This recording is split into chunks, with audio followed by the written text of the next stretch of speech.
Good morning students. एक बार फिर ज्ञान विहार सीनियर सेकेंडरी स्कूल केंसरिया की ज्योग्राफी ऑनलाइन क्लासेस में आप सभी का हार्दिक स्वागत है। शिक्षक आपके द्वार कार्यक्रम में भी आप सभी का हार्दिक स्वागत एवं अभिनंदन। स्टूडेंट्स, अभी तक की ऑनलाइन क्लासेस का आप आनंद ले रहे होंगे। रुचिबद्ध तरीके से उनको अध्ययन नोट्स के रूप में भी कर रहे होंगे, होमवर्क भी अपना लगभग पूर्ण कर रहे होंगे। मुझे ये आशा ही नहीं है, आपके ऊपर पूर्ण विश्वास भी है। इस फ्री टाइम में आप इन ऑनलाइन क्लासों का अच्छी तरह से आनंद लेते रहिए और अपने बोर्ड रिजल्ट को बेहतर से बेहतर बनाते रहिए। स्टूडेंट्स, अपन अध्ययन कर रहे थे एस्किमो जनजाति के बारे में। कल अपन ने एस्किमो जनजाति के निवास गृह के बारे में पढ़ा। उनके द्वारा काम में लिए जाने वाले विभिन्न प्रकार के जो यंत्र तथा उपकरण थे उनके बारे में अपन ने जानकारी प्राप्त की। आज अपन एस्किमो के द्वारा उनके समाज और उनकी संस्कृति के बारे में अध्ययन करते हैं। एस्किमो का समाज व संस्कृति।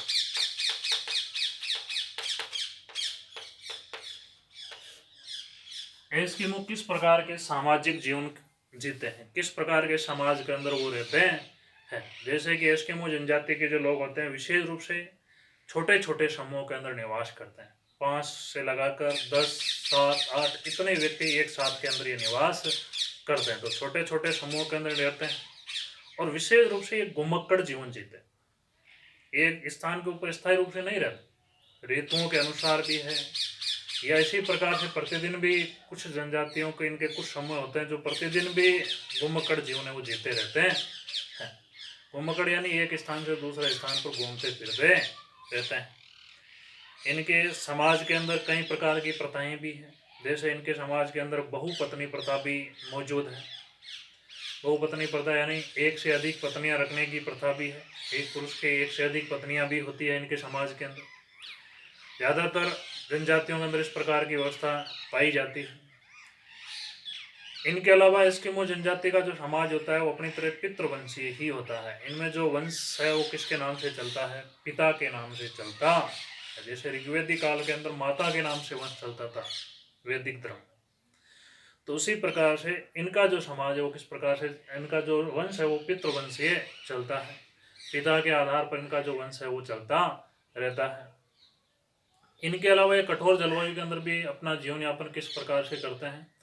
इनकी संस्कृति किस प्रकार की संस्कृति क्या होता है? इनका जीवन जीने का जो तरीका होता है, रंग ढंग होता है, उसी को अपन संस्कृति कहते हैं। जिसमें इनका रहन सहन है, खान पान है, वेशभूषा, बोली चाली, व्यवहार, इनमें से कुछ संस्कृति की बातें अपन पहले भी अध्ययन कर चुके हैं। तो एस्किमो के द्वारा प्रयुक्त की जाने वाली, इनके अलावा ये गर्मियों के अंदर कई प्रकार के त्योहार वगैरह भी मनाते हैं। सर्दियों के अंदर इनका विशेष रूप से उत्सव नहीं होता है। गर्मियों का जैसे मार्च का समय आता है, बसंतकालीन जो समय आता है, उस समय के अंदर ये बहुत से त्योहार है, उत्सव है, ये मनाने का भी कार्य करते हैं। इनके अलावा इसके अंदर संस्कृति के अंदर इनका एक क्वेश्चन बनता है, वो ये बनता है कि एक भाषा बोलता है। एस्किमो के द्वारा बोली जाने वाली जो भाषा है उस भाषा का नाम है एल्यूट भाषा। बोर्ड में आया हुआ क्वेश्चन है, एस्किमो के द्वारा कौन सी भाषा बोली जाती है? तो एस्किमो के द्वारा एल्यूट नाम की जो भाषा है वो बोली जाती है। एल्यूट भाषा का ये विशेष रूप से प्रयोग है वो करते हैं, एल्यूट भाषा बोलते हैं। एल्यूट के अलावा इनमें एक बड़ी विशेषता ये भी है, कठोर जलवायु होती है। कठोर जलवायु होने की वजह से अनाज वगैरह की व्यवस्था वहाँ पर नहीं होती है। पूरा का पूरा जीवन इनके ऊपर मांस पर भी टिका है। जब ठंड बहुत ज़्यादा पड़ जाती है, भोजन वगैरह की कमी हो जाती है, तो इनमें जो बूढ़े और जो अशक्त लोग होते हैं, या तो बूढ़ा व्यक्ति या अशक्त जो शारीरिक रूप से क्या हो, कमजोर हो, इस प्रकार की कठोर जलवायु को वो सहन नहीं कर सकता हो, वो लोग क्या कर लेते हैं? आत्महत्या कर लेते हैं, सुसाइड कर लेते हैं। ये इनकी एक बड़ी विशेषता है इनकी संस्कृति की। क्योंकि उस 0 डिग्री टेम्परेचर के ऊपर रहना एक बहुत ही कठिन काम है। अपने आप को किस प्रकार से रखते होंगे? तो जो बूढ़े और अशक्त व्यक्ति होते हैं, जब कठोर जलवायु बहुत ज़्यादा ठंड होने लग जाती है, टेम्परेचर -10 है, 15, 20, 25 तक पहुंच जाता है, उस वक्त ये लोग अपने आप को आत्महत्या का मार्ग चुन लेते हैं। तो देखो, इनके एस्किमो का समाज व संस्कृति। यह लोग छोटे छोटे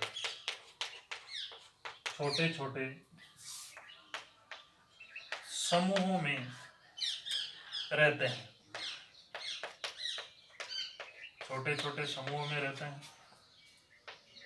इनका समाज पितृवंशीय होता है। यह लोग घुमक्कड़ जीवन जीते हैं, एक स्थान से दूसरे स्थान पर घूम घूम कर एक जीवन जीते हैं। इनमें बहुपत्नी प्रथा मौजूद होती है। ग्रीष्म काल में ये कहीं उत्सव व समारोह मनाते हैं। इसके अलावा जनजातियों की एक बड़ी विशेषता यह भी होती है, जितनी भी जनजातियां होती है वो सभी प्रकार से अंधविश्वासों से ग्रसित होती है। तो ये एस्किमो लोग हैं, वो भी क्या करते हैं, जादू टोना के अंदर विश्वास करते हैं। ये लोग जादू टोना में विश्वास करते हैं।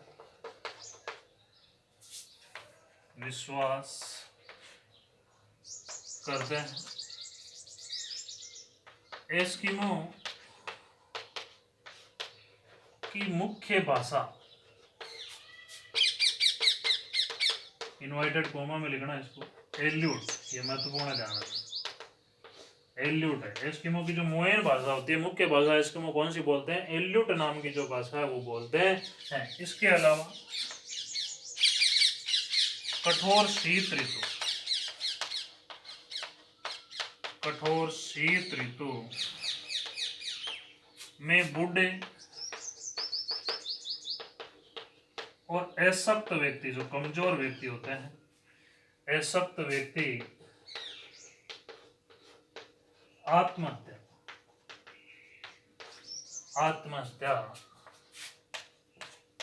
कर लेते हैं। अभी तक जो क्वेश्चन आए इनमें छोटा क्वेश्चन अगर बनता है तो एस्किमो की भाषा का बनता है, और थोड़ा सा बड़ा बना लिया जाता है तो बनता है एस्किमो की समाज व संस्कृति के बारे में।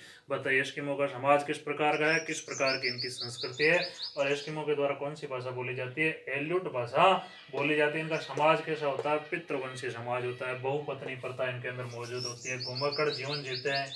ग्रीष्म काल में कई प्रकार के उत्सव और समारोह ये लोग मनाते हैं। इनकी भाषा एल्यूट है, और कठोर जलवायु के अंदर जो बूढ़े व्यक्ति होते हैं वो क्या कर लेते हैं, आत्महत्या कर लेते हैं। ये इनका एस्किमो का चौथा पॉइंट था। अब पांचवें जो एस्किमो की बात आती है वो है वातावरण समायोजन। अपने आप को किस प्रकार से ये वातावरण के अंदर समायोजित करते हैं, वातावरण समायोजन। अब आप खुद विश्वास देखो, 0 डिग्री सेंटीग्रेड से भी नीचे अगर टेम्परेचर है तो वहां पर रहना कितना मुश्किल है। तो ये एस्किमो जनजाति के लोग इस प्रकार के विपरीत परिस्थितियों वाला जो वातावरण है उसके अंदर अपने आप को किस प्रकार से समायोजित करते हैं। जैसे कि अपन ने इससे पहले भी देखा था कि वातावरण समायोजन के अंदर ये बर्फ का जो घर बना कर रहते हैं, जिसे इग्लू के नाम से पुकारा जाता है। वालरस है, वेल मछली है, जो इनकी हड्डियां हैं, इनकी हड्डियों के माध्यम से भी ये जो भूमिगत घर बनाते हैं, जो 5-6 फीट भूमि के अंदर होता है, 2-3 फीट भूमि के ऊपर होता है, जिसको कर्मक के नाम से भी पुकारा जाता है। तो इस प्रकार के ठंडे क्षेत्रों के अंदर ये किस प्रकार से निवास करते हैं। इसके अलावा आपको पता होना चाहिए कि जैसे ही मार्च का समय आता है, बसंतकालीन समय आता है, उस समय क्या होता है कि सूर्य की तिरछी किरणें पड़ती है बर्फ के ऊपर, और बर्फ पर तिरछी किरणें पड़ती है तो क्या होती है, किरणें परावर्तित होती है, और परावर्तित होकर वापस सीधी कहाँ आती है, आंखों को ऊपर। अपन भी कभी कभार महसूस करते हैं जैसे कोई जलीय क्षेत्र, कहीं जल का भराव हो रखा है, सूर्य की किरणें पड़ रही है, अपन वहां से गुजरते हैं तो एकदम फोकस अपनी बिल्कुल आंखों के ऊपर पड़ता है, जिससे अपनी आंखें क्या हो जाती है, बंद हो जाती है। उनके तो ये लगभग सभी जगह बर्फ है, और हल्की जब धूप आती है तब किरणें परावर्तित होकर सीधी आंखों पर पड़ती है। उस वक्त ये आंखों के लिए भी रक्षा कवच का उपयोग करना पड़ता है। तो आंखों का जो रक्षा कवच है उसका भी उपयोग करते हैं। कांच या दूसरे प्रकार के रक्षा कवच, वहाँ जो भी संसाधन मौजूद है उनका ये उपयोग में लेते हैं। तो ठंड से बचने के लिए इग्लू वगैरह है, कर्मक वगैरह मकान बनाकर रखते हैं। आंखों से परावर्तित किरणों से बचने के लिए ये लेंस वगैरह का उपयोग करते हैं अपना। इसके अलावा ठंडे क्षेत्रों के अंदर मांस वगैरह खाकर अपना जीवन यापन करते हैं। तो एस्किमो वातावरण समायोजन में देखो, ठंड प्रदेशों में, ध्रुवीय क्षेत्रों में, ध्रुवीय क्षेत्रों में ये लोग बर्फ के मकान, बर्फ के मकान, इग्लू बनाकर तथा वेल, वालरस, ये मछलियां की हड्डियों वे खाल से अपने आवास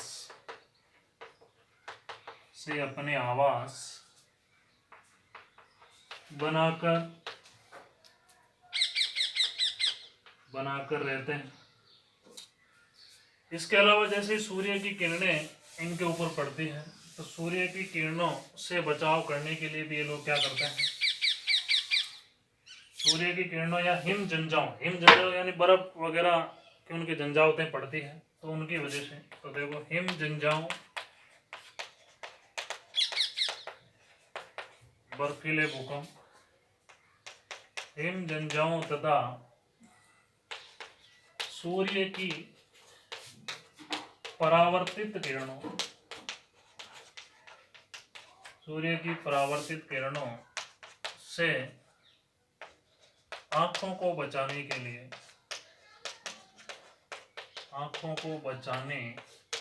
लिए आंख कवच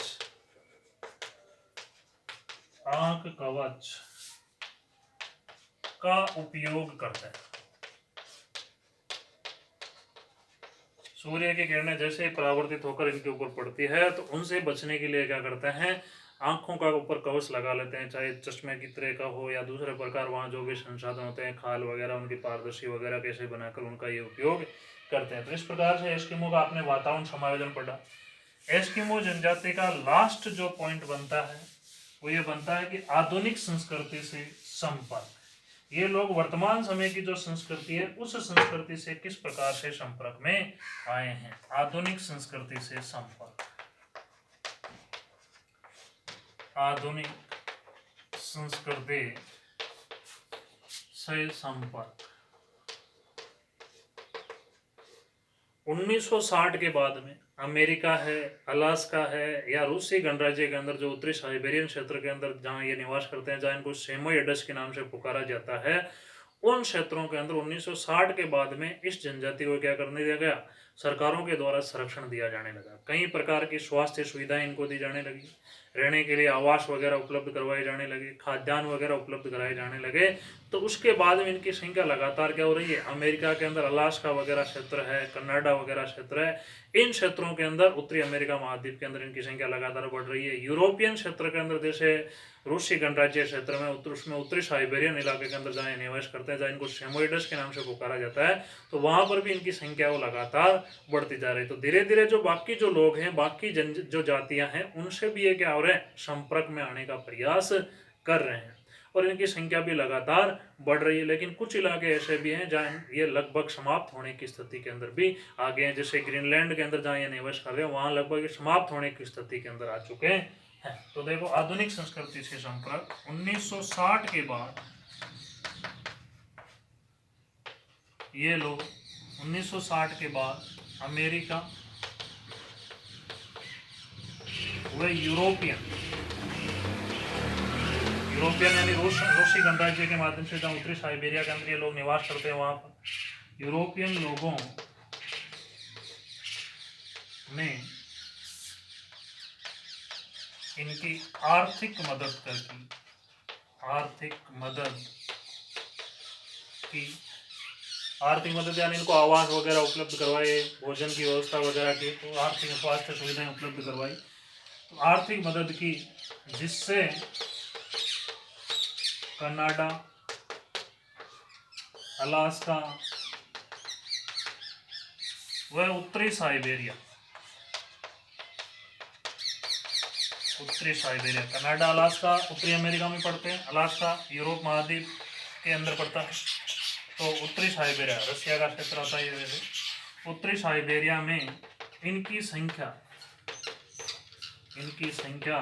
लगातार बढ़ रही है, लगातार बढ़ रही है।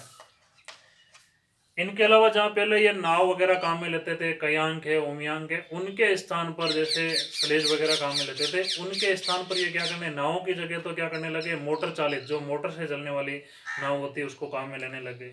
और जहाँ स्लेज गाड़ी काम में लेते थे वहाँ स्नो स्कूटर, जो आपने देखा होगा बर्फ के ऊपर चलने वाला स्नो स्कूटर होता है, पिक्चर वगैरह में देखे होंगे, तो वो स्नो स्कूटर है, उसका भी ये लोग क्या करने लगे, उपयोग करने लग गए।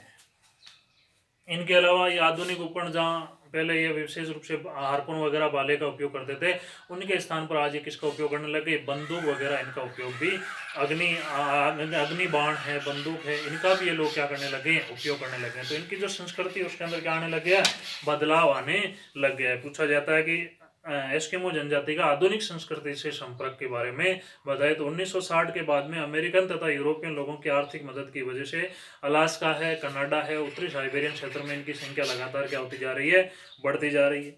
इसके अलावा जहाँ ये परंपरागत हार्पून वगैरह हथियार काम में लेते थे, उसकी जगह अग्नि बाण है, बंदूक है, उनका भी ये उपयोग करने लग गए हैं। इनके अलावा जहाँ पहले ये कयांक उमयांक जैसी नावें काम में लेते थे, वहाँ मोटर चालित नाव को उपयोग में लेने लग गए हैं। इनके अलावा जहाँ पहले ये स्लेज गाड़ी बर्फ पर चलने वाली उपयोग लेते थे, उसकी जगह यहाँ पर स्नो स्कूटर वगैरह का ये उपयोग करने लग गए हैं। तो इस प्रकार से ये आधुनिक संस्कृति से इनका जो संपर्क है वो लगातार आता जा रहा है। इस प्रकार से अपन की विश्व की प्रमुख जनजातियों में से एक पहली जनजाति आज पूर्ण होती है, एस्किमो जनजाति, जिसके अलग अलग क्षेत्रों के बारे में आपने अध्ययन किया। आज का जो क्वेश्चन बनता है वो इस प्रकार से बनता है कि एस्किमो जनजाति के वातावरण समायोजन के बारे में बताइए और एस्किमो जनजाति के आधुनिक संस्कृति से किस प्रकार से संपर्क है उसके बारे में बताइए। किन क्षेत्रों में इनकी संख्या लगातार बढ़ रही है, तो उत्तरी अमेरिका में कनाडा, अलास्का और यूरोपियन क्षेत्र के अंदर, और कब से बढ़ रही है, 1960 के बाद से बढ़ रही है। तो इसी प्रकार से स्टूडेंट्स आप ज्ञानवार सीनियर सेकेंडरी स्कूल किंजरिया की ज्योग्राफी ऑनलाइन क्लासेस का आप आनंद लेते रहिए। जय हिंद, जय भारत।